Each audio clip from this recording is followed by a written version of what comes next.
Hi guys, ಈ ಒಂದು K A ಎಕ್ಸಾಮ್ನ ಒಂದು ಜಿಕೆ ಮಾಸ್ಟರ್ ಕ್ಲಾಸ್ 3.2 ಈ ತರ ಒಂದು ಪ್ರಮುಖ ಪ್ರಶ್ನೆಗಳಿರ್ತವೆ ನೋಡ್ರಿ. ಇದರಲ್ಲಿ 10 ಹೇಳಿಕೆ ಪ್ರಶ್ನೆಗಳು ಮತ್ತು 10 ಹೊಂದಿಸಿ ಪ್ರಶ್ನೆಗಳು ಇರ್ತಾವೆ. ಓಕೆ, ಈ ರೀತಿಯಾದಂತಹ ಪ್ರಶ್ನೆಗಳು ಕೇಳ್ತಾ ಇದ್ದಾರೆ. ಅದಕ್ಕಾಗಿ ನಮ್ಮ ತಯಾರಿ ಯಾವಾಗಲೂ ಇದೇ ರೀತಿಯಾಗಿರಲಿ. ಓಕೆ, ಮೊದಲನೇದಾಗಿ ಭಾರತ ಸಂವಿಧಾನದ ಮೇಲೆ ಹೇಳಿಕೆ ರೂಪದ ಪ್ರಶ್ನೆಗಳಿವೆ ನೋಡಿ. ಮೊದಲನೇ ಒಂದು ಹೇಳಿಕೆ, ಮೂಲ ಸಂವಿಧಾನದಲ್ಲಿ ಮೂಲಭೂತ ಕರ್ತವ್ಯಗಳನ್ನು ಸೇರಿಸಲಾಗಿಲ್ಲ ಅಂತ ಕೊಟ್ಟಿದ್ದಾರೆ. ಎರಡನೇ ಒಂದು ಹೇಳಿಕೆ ಅಂದ್ರೆ 1976 ಒಂದು 42ನೇ ತಿದ್ದುಪಡಿಯ ಮೂಲಕ ಇವುಗಳನ್ನು ಸಂವಿಧಾನಕ್ಕೆ ಸೇರಿಸಲಾಗಿತ್ತು ಅಂತ ಕೊಟ್ಟಿದ್ದಾರೆ ನೋಡಿ. ಯಾವಕ್ಕೆ? ಮೂಲಭೂತ ಕರ್ತವ್ಯಗಳನ್ನು. ಓಕೆ, ಈ ಒಂದು ಪ್ರಶ್ನೆಗೆ ಹೇಳಿಕೆ ಒಂದು ಮಾತ್ರ ಸರಿ, ಎರಡು ಮಾತ್ರ ಸರಿ, ಒಂದು ಮತ್ತು ಎರಡು ಸರಿ, ಎರಡು ತಪ್ಪು ಅಂತ ಕೊಟ್ಟಿದ್ದಾರೆ. ಸರಿಯಾದ ಉತ್ತರ ಆಪ್ಷನ್ ಸಿ ನೋಡಿ, ಎರಡು ಸರಿಯಾದ ಉತ್ತರ ಆಗಿದೆ. ಓಕೆ, ಮೂಲ ಸಂವಿಧಾನದಲ್ಲಿ ಏನಪ್ಪಾ ಅಂತಂದ್ರೆ ಮೂಲಭೂತ ಕರ್ತವ್ಯಗಳನ್ನು ಸೇರಿಸಲಾಗಿಲ್ಲ. ಇವನ್ ಏನಪ್ಪಾ ಅಂತಂದ್ರೆ 1976ರಲ್ಲಿ 42ನೇ ತಿದ್ದುಪಡಿ ಮಾಡಿ ಮೂಲಕ ಇವುಗಳನ್ನು ಸಂವಿಧಾನಕ್ಕೆ ಸೇರಿಸಲಾಗ್ತದೆ. ಓಕೆ, ಈ ಒಂದು ಸಮಿತಿ ಯಾವಿತ್ತಪ್ಪ ಅಂತಂದ್ರೆ ಒಂದು ಸ್ವರ್ಣ ಸಿಂಗ್ ಸಮಿತಿಯ ಶಿಫಾರಸಿನ ಮೇರೆಗೆ 1976ರಲ್ಲಿ ಮೂಲಭೂತ ಕರ್ತವ್ಯಗಳನ್ನು ಭಾಗ 4 ಎ ನಲ್ಲಿ 51 ವಿಧಿ ಎ ನಲ್ಲಿ ಸೇರಿಸಲಾಗುತ್ತದೆ. ಆರಂಭದಲ್ಲಿ ಇವು 10 ಇರ್ತವ, ನಂತರ 11 ಕೂಡ ಸೇರ್ಪಡೆ ಮಾಡಲಾಗ್ತಾರೆ. ಅದು ಶಿಕ್ಷಣಕ್ಕೆ ಸಂಬಂಧಿಸಿದ ನೋಡ್ರಿ. ನೆಕ್ಸ್ಟ್, ಕರ್ನಾಟಕದ ಮಣ್ಣಿನ ಬಗ್ಗೆ ಕೊಟ್ಟಿದ್ದಾರೆ. ಕೆಂಪು ಮಣ್ಣು ಕರ್ನಾಟಕದಲ್ಲಿ ಅತಿ ಹೆಚ್ಚು ವಿಸ್ತರಿಸಿದಂತ ಹರಡಿರುವಂತ ಮಣ್ಣಿನ ವಿಧವಾಗಿದೆ ಅಂತ ಕೊಟ್ಟಿದ್ದಾರೆ. ಎರಡನೇ ಹೇಳಿಕೆ, ಕಪ್ಪು ಮಣ್ಣು ಹತ್ತಿಯ ಬೆಳೆಗೆ ಅತ್ಯಂತ ಸೂಕ್ತವಾದ ಮಣ್ಣಾಗಿದೆ ಅಂತ ಕೊಟ್ಟಿದ್ದಾರೆ. ಇದು ಕೂಡ ಸರಿಯಾಗಿದೆ ನೋಡಿ. ಇದಕ್ಕೆ ಸರಿಯಾದ ಉತ್ತರ ನೋಡೋಣ. ಇದಕ್ಕೆ ಸರಿಯಾದ ಉತ್ತರ ನೋಡೋದಾದ್ರೆ ಆಪ್ಷನ್ ಸಿ ಎರಡು ಸರಿಯಾಗಿವೆ ನೋಡಿ. ಓಕೆ, 1 ಮತ್ತು 2 ಹೇಳಿಕೆಗಳು ಸರಿಯಾಗಿವೆ. ನೋಡಬಹುದು ನಾವು ಕರ್ನಾಟಕದಲ್ಲಿ ಏನಪ್ಪಾ ಅಂತಂದ್ರೆ ಕೆಂಪು ಮಣ್ಣು ಅತಿ ಹೆಚ್ಚಾಗಿ ಕಂಡು ಬರ್ತದೆ. ಹಳೆ ಮೈಸೂರು ಭಾಗದಲ್ಲಿ ಇದು ಹೆಚ್ಚಾಗಿ ಕಂಡು ಬರ್ತದೆ ನೋಡ್ರಿ. ಅದೇ ರೀತಿಯಾಗಿ ಕಪ್ಪು ಮಣ್ಣು ಏನಪ್ಪಾ ಅಂತಂದ್ರೆ ಉತ್ತರ ಕರ್ನಾಟಕದಲ್ಲಿ ಹೆಚ್ಚಾಗಿ ಕಂಡು ಬರ್ತದೆ. ಇಲ್ಲಿ ಉತ್ತರ ಕರ್ನಾಟಕ ಅಂದ್ರೆ ಯಾದಗಿರಿ, ಬಿಜಾಪುರ, ಬಾಗಲಕೋಟೆ, ಈ ಒಂದು ಬೆಳಗಾವಿ ಸೈಡ್ ಏನಪ್ಪಾ ರಾಯಚೂರು, ಈ ಸೈಡ್ ಏನಪ್ಪಾ ಅಂತಂದ್ರೆ ಅತಿ ಹೆಚ್ಚಾಗಿ ಕಪ್ಪು ಮಣ್ಣು ಕಂಡು ಬರ್ತದ. ಕೆಂಪು ಮಣ್ಣು ಏನಪ್ಪಾ ಅಂತಂದ್ರೆ ಮೈಸೂರು ಭಾಗದ ಕಡೆ ಕಂಡು ಬರ್ತದ. ಓಕೆ, ಕಪ್ಪು ಮಣ್ಣು ತೇವಾಂಶವನ್ನು ಹಿಡಿದುಕೊಳ್ಳುವಂತ ಶಕ್ತಿಯನ್ನು ಹೊಂದಿರುವಂತ ಮಣ್ಣಾಗಿರ್ತದೆ ನೋಡ್ರಿ. ಇದಕ್ಕೆ ರೇಗೌಡ ಮಣ್ಣು ಅಂತ ಕರೀತಾರೆ. ಹತ್ತಿ ಬೆಳೆಗೆ ಸೂಕ್ತವಾಗಿರುವಂತ ಮಣ್ಣು ಯಾವ್ದಂದ್ರೆ ಕಪ್ಪು ಮಣ್ಣಾಗಿರ್ತದೆ. ನೆಕ್ಸ್ಟ್ ಪ್ರಶ್ನೆ ಹೋಗೋಣ. ನೆಕ್ಸ್ಟ್ ಒಂದು ಪ್ರಶ್ನೆ ಹೇಳಿಕೆ. ಮೊದಲನೇ ಹೇಳಿಕೆ, 1857ರ ದಂಗೆಯನ್ನು ಭಾರತದ ಪ್ರಥಮ ಸ್ವತಂತ್ರ ಸಂಗ್ರಾಮ ಎಂದು ಕರೆದವರು ವಿ.ಡಿ. ಸಾವರ್ಕರ್ ಅಂತ ಕೊಟ್ಟಿದ್ದಾರೆ. ಇದು ಸರಿಯಾದ ಉತ್ತರ ಆಗಿದೆ ನೋಡ್ರಿ. ಎರಡನೇ ಹೇಳಿಕೆ ನೋಡೋಣ. ಈ ಒಂದು ದಂಗೆಯು ಮೀರತ್ನಲ್ಲಿ ಪ್ರಾರಂಭ ಆಯ್ತು ಅಂತ ಕೊಟ್ಟಿದ್ದಾರೆ. ಓಕೆ, ಇದು ಕೂಡ ಸರಿಯಾಗಿದೆ ನೋಡಿ. ಎರಡನೇದು ಕೂಡ ಸರಿಯಾಗಿದೆ. 1 ಮತ್ತು 2 ಸರಿಯಾಗಿದೆ. 1857ರ ಒಂದು ದಂಗೆಯನ್ನು ವಿ.ಡಿ. ಸಾವರ್ಕರ್ ಏನಪ್ಪಾ ಅಂತಂದ್ರೆ ಭಾರತದ ಪ್ರಥಮ ಸ್ವಾತಂತ್ರ್ಯ ಸಂಗ್ರಾಮ ಅಂತ ಕರೀತಾರೆ. ಅದಕ್ಕಾಗಿ ಈ 2 ಸರಿಯಾಗಿವೆ. ಆಪ್ಷನ್ ಸಿ ಸರಿಯಾದ ಉತ್ತರ. ಮೇ 10ರಂದು 1857ರಲ್ಲಿ ಮೀರತ್ನಲ್ಲಿ ದಂಗೆ ಪ್ರಾರಂಭ ಆಗ್ತದ.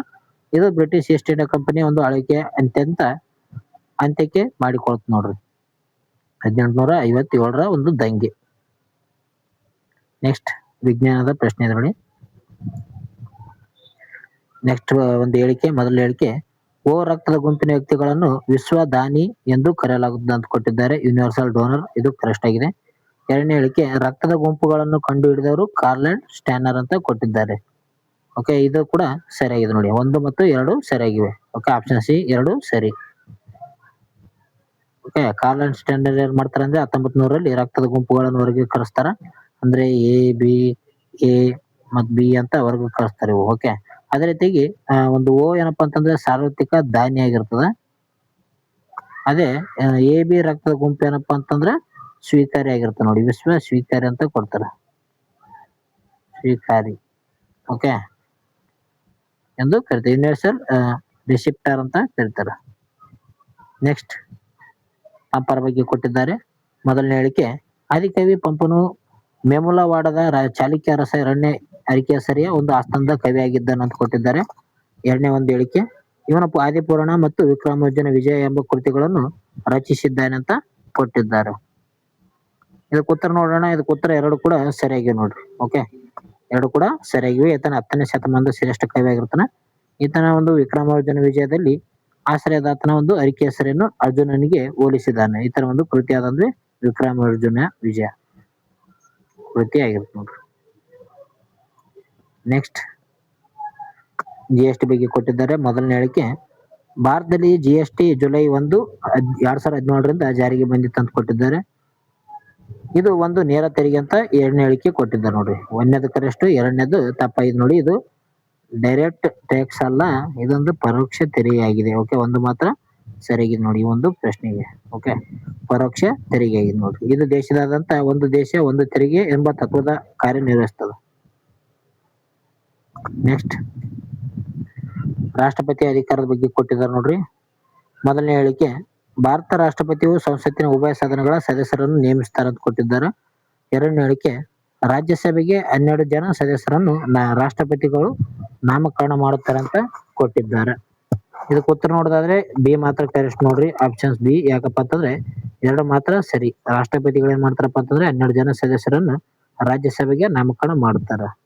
ರಾಷ್ಟ್ರಪತಿ ಎಲ್ಲ ಸದಸ್ಯರನ್ನು ನೇಮಿಸುವುದಿಲ್ಲ, ಬದಲಾಗಿ 12 ಸದಸ್ಯರನ್ನು ಚುನಾಯಿತರಾಗಿರ್ತಾರಲ್ಲ ಅಂತ ಒಂದು ವ್ಯಕ್ತಿಗಳಿಗೆ, ಜೊತೆಗೆ ಕಲೆ, ಸಾಹಿತ್ಯ, ವಿಜ್ಞಾನ ಕ್ಷೇತ್ರಗಳಿಂದ ಬಂದಂತ ಸದಸ್ಯರನ್ನು ನೇಮಕ ಮಾಡ್ತಾರೆ. ನೆಕ್ಸ್ಟ್, ಬೇಲೂರು ಚೆನ್ನಕೇಶವ ದೇವಾಲಯದ ಮೇಲೆ ಪ್ರಶ್ನೆ. ಮೊದಲನೇ ಒಂದು ಪ್ರಶ್ನೆ ಹೇಳಿಕೆ, ಬೇಲೂರು ಚೆನ್ನಕೇಶವ ದೇವಾಲಯವು ವಿಷ್ಣುವರ್ಧನ ನಿರ್ಮಿಸಿದನಂತ ಕೊಟ್ಟಿದ್ದಾರೆ. ಎರಡನೇ ಹೇಳಿಕೆ, ಇದು ತಲಕಾಡಿನ ಗಂಗರ ಮೇಲೆ ವಿಜಯಿಸಿದ ನೆನಪಿಗಾಗಿ ನಿರ್ಮಿಸಲಾಯಿತಂತ ಕೊಟ್ಟಿದ್ದಾರೆ. ಓಕೆ, ಇದಕ್ಕೆ ಸರಿಯಾದ ಉತ್ತರ ನೋಡೋದಾದ್ರೆ 2 ಕೂಡ ಆಪ್ಷನ್ಸ್ಗಳು ಸರಿಯಾಗಿ ನೋಡಿ. ಓಕೆ, 1117ರಲ್ಲಿ ಏನ್ ಮಾಡ್ತಾರಪ್ಪ ಅಂತಂದ್ರೆ ವಿಷ್ಣುವರ್ಧನನು ಏನು ಚೋಳರ ಮೇಲೆ ವಿಜಯ ಸಾಧಿಸಿ ನಂತರ ಒಂದು ಅದ್ಭುತ ದೇವಾಲಯ ನಿರ್ಮಿಸ್ತಾನೆ. ಇದು ಹೊಯ್ಸಳರ ಕಲೆಯ ಪ್ರತೀಕ ಅಂತಾನೆ ಹೇಳ್ಬೋದು. ಓಕೆ, ನೆಕ್ಸ್ಟ್, ಹುಲಿ ಸಂರಕ್ಷಣಾ ಯೋಜನೆ ಬಗ್ಗೆ ಕೊಟ್ಟಿದ್ದಾರೆ ನೋಡ್ರಿ. ಮೊದಲನೇ ಹೇಳಿಕೆ, ಪ್ರಾಜೆಕ್ಟ್ ಟೈಗರ್ ಯೋಜನೆಯನ್ನು 1973ರಲ್ಲಿ ಪ್ರಾರಂಭಿಸಲಾಯಿತು. ಎರಡನೇ ಹೇಳಿಕೆ, ಕರ್ನಾಟಕದಲ್ಲಿ ಅತಿ ಹೆಚ್ಚು ಹುಲಿಯನ್ನು ಸಂರಕ್ಷಿತ ಪ್ರದೇಶವಾಗಿದೆ ಅಂತ ಕೊಟ್ಟಿದ್ದಾರೆ ನೋಡ್ರಿ. ಇಲ್ಲಿ 1973ರಲ್ಲಿ ಏನ್ ಮಾಡ್ತಾರೆ ಅಂದ್ರೆ ಈ ಒಂದು ಪ್ರಾಜೆಕ್ಟ್ ಟೈಗರ್ ಅನ್ನು ತರ್ತಾರೆ. ಇದು ಕೂಡ ಸರಿಯಾಗಿದೆ ನೋಡಿ. ಓಕೆ, 2 ಕೂಡ ಸರಿಯಾಗಿವೆ. ಇತ್ತೀಚಿನ ವರದಿಯಂತೆ ಮಧ್ಯಪ್ರದೇಶ ಮತ್ತು ಕರ್ನಾಟಕದಲ್ಲಿ ಹುಲಿ ಸಂಖ್ಯೆಯಲ್ಲಿ ಮುಂಚೂಣಿಯಲ್ಲಿವೆ. ಬಂಡೀಪುರ ಭಾರತದ ಮೊದಲ ಒಂದು ಹುಲಿ ಒಂದು ಪ್ರದೇಶಿತ ಆಗಿದೆ ಅಂತ ಹೇಳ್ಬೋದು. ಬಂಡೀಪುರ ಕರ್ನಾಟಕದ ಹುಲಿ ಒಂದು ಸಂರಕ್ಷಿತ ಪ್ರದೇಶ ಆಗಿದೆ ನೋಡಿ. ಅತಿ ಹೆಚ್ಚು ಒಂದು ಹುಲಿಗಳು ಇರುವುದಲ್ಲಪ್ಪ ಅಂತಂದ್ರೆ ಮಧ್ಯಪ್ರದೇಶದಲ್ಲಿವೆ, ಎರಡನೇದು ಕರ್ನಾಟಕ ಇವೆ ನೋಡ್ರಿ. ನೆಕ್ಸ್ಟ್, ಕಂಪ್ಯೂಟರ್ ಬಗ್ಗೆ ಕೊಟ್ಟಿದ್ದಾರೆ ನೋಡ್ರಿ. ರ್ಯಾಮ್ ಎಂಬುದು ಒಂದು ತಾತ್ಕಾಲಿಕ ಸ್ಮೃತಿಯಾಗಿದೆ ಅಂತ ಕೊಟ್ಟಿದ್ದಾರೆ. ಎರಡನೇ ಹೇಳಿಕೆ, ರೋಮ್ ನಲ್ಲಿರುವಂತ ಮಾಹಿತಿಯನ್ನು ಬಳಕೆದಾರರು ಬದಲಾಯಿಸಲು ಸಾಧ್ಯವಿಲ್ಲ ಅಂತ ಕೊಟ್ಟಿದ್ದಾರೆ. ಇದಕ್ಕೆ ಸರಿಯಾದ ಉತ್ತರ 2 ಕೂಡ ಸರಿಯಾಗಿ ನೋಡ್ರಿ. ಓಕೆ, ರ್ಯಾಮ್ ಅಂದ್ರೆ ಏನಂತ ಫುಲ್ ಫಾರ್ಮ್ ಕೇಳ್ತಾರೆ ಎಕ್ಸಾಮ್ದಾಗ. ಇದಕ್ಕೆ ರ್ಯಾಂಡಮ್ ಆಕ್ಸೆಸ್ ಮೆಮೊರಿ ಅಂತ ನಾವು ಕರಿತೀವಿ. ಪವರ್ ಆಫ್ ಆದಾಗ ಮಾಹಿತಿ ಅಳಿಸಿ ಹೋಗುತ್ತದೆ. ಇದೊಂದು ತಾತ್ಕಾಲಿಕ ಮೆಮೊರಿ ಆಗಿದೆ ನೋಡಿ. ರ್ಯಾಮ್ ತಾತ್ಕಾಲಿಕ ಮೆಮೊರಿ ಆಗಿರ್ತದೆ. ಅದೇ ರೀತಿಗೆ ರೋಮ್ ಅಂದ್ರೆ ಏನಪ್ಪಾ ಅಂತಂದ್ರೆ ರೀಡ್ ಓನ್ಲಿ ಮೆಮೊರಿ ಅಂತ ನಾವು ಕರಿತೀವಿ. ರೀಡ್ ಓನ್ಲಿ ಮೆಮೊರಿ ಅಂತ ಕರಿತಿರೋದು. ಇದೇನಪ್ಪಾ ಅಂತಂದ್ರೆ ಕಾಯಂ ಸ್ಮೃತಿ ಆಗಿರ್ತದೆ. ಓಕೆ, ಇದೊಂದು ಒಂದು ಪರ್ಮನೆಂಟ್ ಆಗಿದೆ ನೋಡಿ. ತಾತ್ಕಾಲಿಕ ಅಲ್ಲ, ಇದು ಪರ್ಮನೆಂಟ್, ಕಾಯಂ. ಭಾಗ 2 ಬಂತು ನೋಡ್ರಿ. ಭಾಗ 2ರಲ್ಲಿ ಹೊಂದಿಸಿ ಬೇರೆ ಬಗ್ಗೆ ಕೊಟ್ಟಿರ್ತಾರ. ಇದು ಕೂಡ ಈ ರೀತಿಯಾದಂತ ಪ್ರಶ್ನೆಗಳು ಬರುವಂತ ಸಾಧ್ಯತೆ ಇರ್ತದ. ನಾವು ತಿಳ್ಕೊಬೇಕು, ಒಂದು ಪರೀಕ್ಷೆಯಲ್ಲಿ ಈ ರೀತಿಯಾದಂತ ಪ್ರಶ್ನೆ ಬಂದು ಅಂದ್ರ ನಮ್ಗೆ ಗೊತ್ತಿರ್ಬೇಕಾಗ್ತದ. ಇಲ್ಲಿ ಕೃತಿ ಮತ್ತು ಲೇಖಕರ ಬಗ್ಗೆ ಕೊಟ್ಟಿದ್ದಾರೆ ನೋಡ್ರಿ. ಮೊದಲನೇ ಒಂದು ಕೃತಿ ಯಾವ್ದಪ್ಪ ಅಂತಂದ್ರೆ ಮುದ್ರಾ ಮಂಜೂಷ. ಇದು ಯಾರು ಬರ್ದಾರಪ್ಪ ಅಂತಂದ್ರೆ ಕೆಂಪು ನಾರಾಯಣ ಅವರು ಬರ್ದಿದ್ದಾರೆ. ಎರಡನೇದ್ದು ಅಜಿತ ಪುರಾಣ. ಅಜಿತ ಪುರಾಣ ಯಾರು ಬರ್ದಿದ್ದಾರೆ? ರನ್ನ ಬರ್ದಿದ್ದಾನೆ. ಓಕೆ, ಒಂದನೇದಕ್ಕೆ ಸಿ ನೋಡ್ರಿ ಎಲ್ಲಿದೆ. ಒಂದನೇದಕ್ಕೆ ಸಿ ಇಲ್ಲಿ ಅದ, ಒಂದನೇದಕ್ಕೆ ಬಿ ಅದ, ಒಂದನೇದಕ್ಕೆ ತಪ್ಪು, ಒಂದನೇದಕ್ಕೆ ಡಿ ಅದ ತಪ್ಪು. ಇದೆ ಆಪ್ಷನ್ ಸಿ ಸರಿಯಾದ ಉತ್ತರ ಏನು. ಓಕೆ, ಅದೇ ರೀತಿಯಾಗಿ ಚಾಮುಂಡರಾಯ ಪುರಾಣ ಯಾರು ಬರ್ದಿದ್ದಾರೆ? ಚಾಮುಂಡರಾಯ ಬರ್ತೀನಿ ಅದು. ಓಕೆ, ಮೂರನೇದಕ್ಕೆ ಬಿ. ನಾಲ್ಕನೇದು ಧರ್ಮಾಮೃತ. ಇದು ಯಾರು ಬರ್ತಾರೆ ಅಂದ್ರೆ ನಯಸೇನನ ಧರ್ಮಾಮೃತ ಕೃತಿಯನ್ನು ಬರೆಯುತ್ತಾನ. ಈ ರೀತಿಯಾದಂತ ಪ್ರಶ್ನೆ ಬರ್ತಾವ. ಹಲವಾರು ಒಂದು ರಾಜಮನೆತನಗಳಲ್ಲಿ ಪಂಡಿತರು ಇರ್ತಾರ. ಇವ್ರೇನಪ್ಪಾ ಅಂತಂದ್ರೆ ಅವ್ರವರಾದಂತ ಒಂದು ಕೃತಿಗಳು ಬರ್ದಿರ್ತಾರ.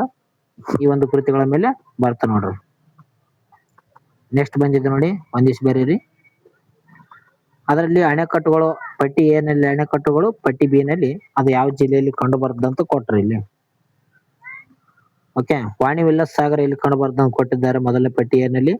ಇದಕ್ಕೆ ಎಲ್ಲಪ್ಪ ಅಂತಂದ್ರೆ ಚಿತ್ರದುರ್ಗದಲ್ಲಿ ಕಂಡು ಬರ್ತದೆ. ಒಂದನೇದಕ್ಕೆ ಬಿ ನೋಡಿ ಎಲ್ಲಿದೆ, ಬನ್ನಿ ಬಿ ಇಲ್ಲಿದೆ, ಇಲ್ಲಿಲ್ಲ, ಇಲ್ಲಿಲ್ಲ, ಇಲ್ಲಿಲ್ಲ. ಓಕೆ, ಆಪ್ಷನ್ ಸಿ ಸರಿಯಾದ ಉತ್ತರ ಇದೆ ನೋಡಿ. ಓಕೆ, ಲಿಂಗನಮಕ್ಕಿ ಒಂದು ಅಣೆಕಟ್ಟು ಎಲ್ಲಿ ಕಂಡು ಬರ್ತದಪ್ಪ ಅಂತಂದ್ರೆ ಶಿವಮೊಗ್ಗದಲ್ಲಿ ಕಂಡು ಬರ್ತದ. ಭದ್ರಾ ಅಣೆಕಟ್ಟು ಎಲ್ಲಿ ಕಂಡು ಬರ್ತದಪ್ಪ ಅಂತಂದ್ರೆ ಚಿಕ್ಕಮಂಗ್ಳೂರಿನಲ್ಲಿ ಕಂಡು ಬರ್ತದೆ ನೋಡ್ರಿ. ಓಕೆ, ಬಸವಸಾಗರ ಅಣೆಕಟ್ಟು ರಾಯಚೂರು ಯಾದಗಿರಿಯಲ್ಲಿ ಕಂಡು ಬರ್ತದೆ ನೋಡ್ರಿ. ಓಕೆ, ಬಸವಸಾಗರ ಅಣೆಕಟ್ಟು ಯಾದಗಿರಿ ಅದರಲ್ಲಿ ಕಂಡು ಬರ್ತದೆ ಯಾದಗಿರಿ. ಓಕೆ, ನೆಕ್ಸ್ಟ್ ಹೋಗೋಣ. ನೆಕ್ಸ್ಟ್ ಈ ರೀತಿಯಾದಂತ ಪ್ರಶ್ನೆಗಳು ಇರ್ತವೆ ನೋಡ್ರಿ.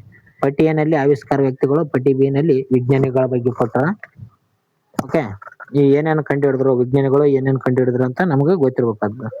ಮೊದಲನೇದಾಗಿ ಕಿರಣ ಅಂದ್ರೆ ಎಕ್ಸ್ರೇ ಕಂಡು ಹಿಡಿದಂತ ವಿಜ್ಞಾನಿ ಯಾರಂತ ಕೊಟ್ಟಿದ್ದಾರೆ. ಈ ಒಂದು ಪ್ರಶ್ನೆ ಕೂಡ ನಾನು ಕೇಳಿದ್ದೆ.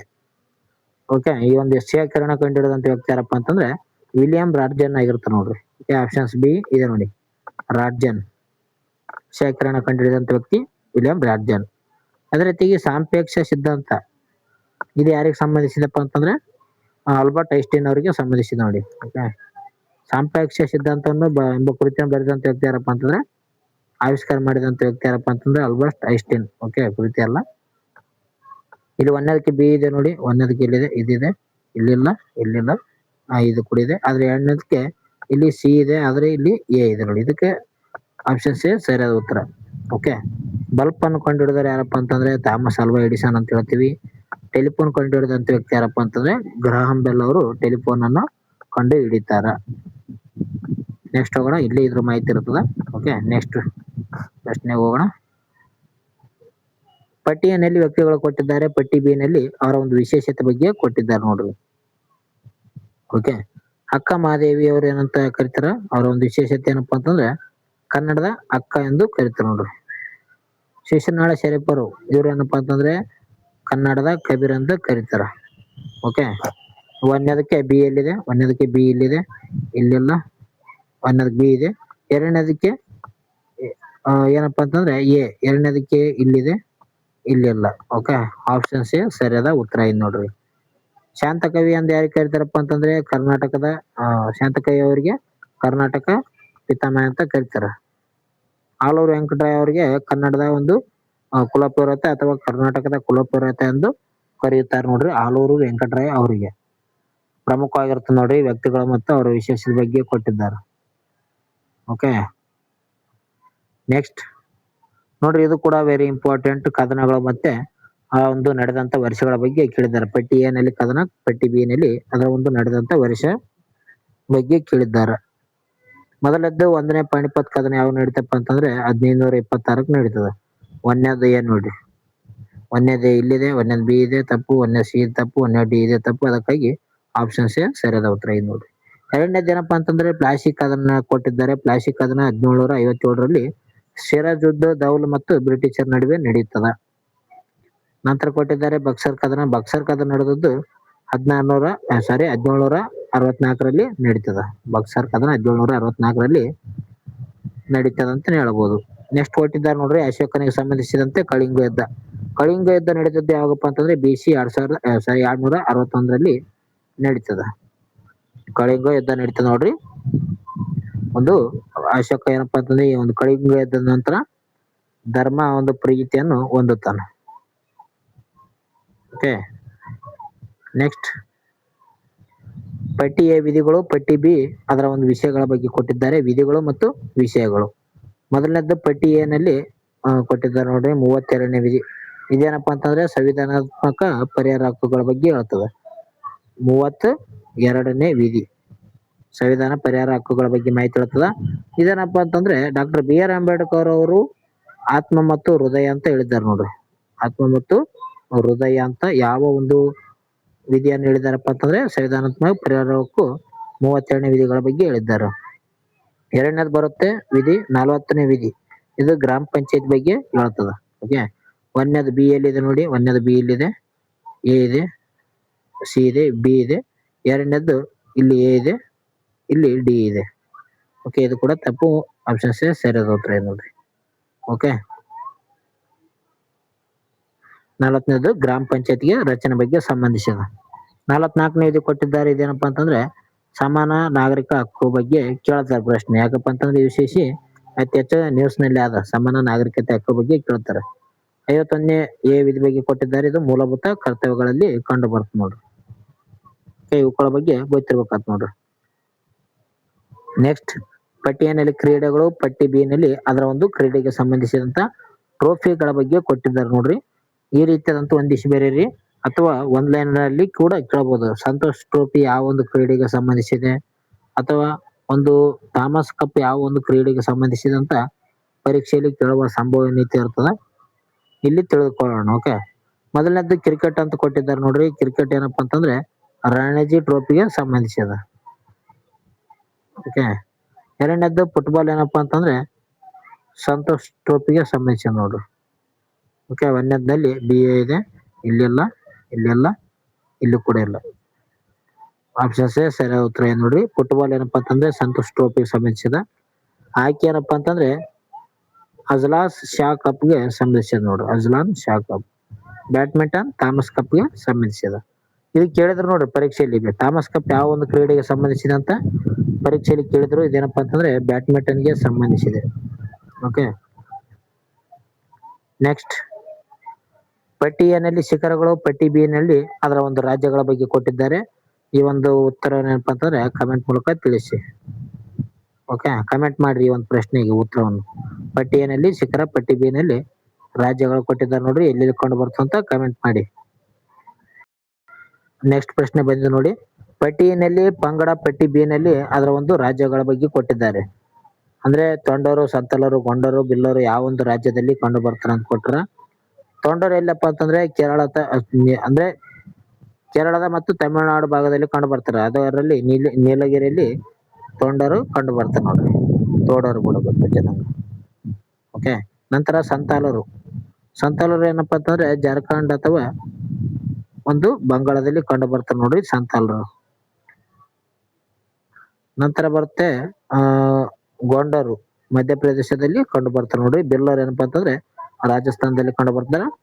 ಓಕೆ, 2, 3, 4, 1 ಎಲ್ಲಿದೆ ಅಂದ್ರೆ ಬಿ ಸಿ ಡಿ ಎ ಇಲ್ಲಿದೆ. ಆಪ್ಷನ್ ಸಿ ಸರಿಯಾದ ಉತ್ತರ ನೋಡಿ. ಇದಲ್ಲ, ಇದಲ್ಲ, ಇದಲ್ಲ. ಓಕೆ, ಆಪ್ಷನ್ ಸಿ ಸರಿಯಾದ ಉತ್ತರ ಇದೆ. ಕೊನೆಯ ಒಂದು ಪ್ರಶ್ನೆ ಇದೆ ನೋಡಿ. ಇದು ಕೂಡ ನೀವು ಕಮೆಂಟ್ ಮಾಡ್ಬೇಕು. ಸಂಸ್ಥೆಗಳ ಬಗ್ಗೆ ಕೊಟ್ಟಿದ್ದಾರೆ, ಅದರ ಒಂದು ಕೇಂದ್ರ ಕಚೇರಿ. ಈ ರೀತಿಯಾದಂತ ಪ್ರಶ್ನೆಗಳು ಬರ್ತಾವ. ಅದರ ಒಂದು ಸಂಸ್ಥೆಗಳು, ಅದರದಾದಂತ ಒಂದು ಕೇಂದ್ರ ಕಚೇರಿ ಬಗ್ಗೆ ಕೇಳ್ತಾರೆ. ಈ ಒಂದು ಉತ್ತರವನ್ನು ಏನಪ್ಪಾ ಅಂತಂದ್ರೆ ಕಮೆಂಟ್ ಮೂಲಕ ತಿಳಿಸಿ. ಓಕೆ, ಕಮೆಂಟ್ ಮಾಡಿ ಕ್ವಶನ್ ನಂಬರ್ 2 ಅಂತ ಹಾಕಿ ಇದರ ಒಂದು ಉತ್ತರವನ್ನು ಕೂಡ ಕಮೆಂಟ್ ಮಾಡಿ. ಈ ವಿಡಿಯೋ ಇಷ್ಟ ಆಯ್ತು ಅಂದ್ರೆ ಲೈಕ್ ಮಾಡಿ, ಶೇರ್ ಮಾಡಿ, ಸಬ್ಸ್ಕ್ರೈಬ್ ಮಾಡಿ. ಇದೇ ರೀತಿಯಾಗಿ ನಿಮ್ಮ ಎಲ್ಲ ಒಂದು ಸ್ನೇಹಿತರು ಕೂಡ ಶೇರ್ ಮಾಡಿ. ನಮ್ಮ ಒಂದು ಎಲ್ಲ ವಿಡಿಯೋಗಳನ್ನು ನೋಡಿ. ಅದೇ ರೀತಿಯಾಗಿ ಈ ವಿಡಿಯೋ ಯಾವ ರೀತಿಯಾಗಿದೆ ಅಂತ ಕಮೆಂಟ್ ಮಾಡಿ. ಓಕೆ, ಇಷ್ಟ ಆಯ್ತಪ್ಪ ಅಂತಂದ್ರೆ ಸೂಪರ್ ಅಂತ ಹಾಕಿ. ಮುಂದಿನ ಒಂದು ವಿಡಿಯೋದಲ್ಲಿ ಸಿಗೋಣ. ಟೇಕ್ ಕೇರ್, ಬಾಯ್. ಎಲ್ಲರೂ ಆದಷ್ಟು ಜಾಸ್ತಿ ಓದ್ರಿ. ಬಾಯ್.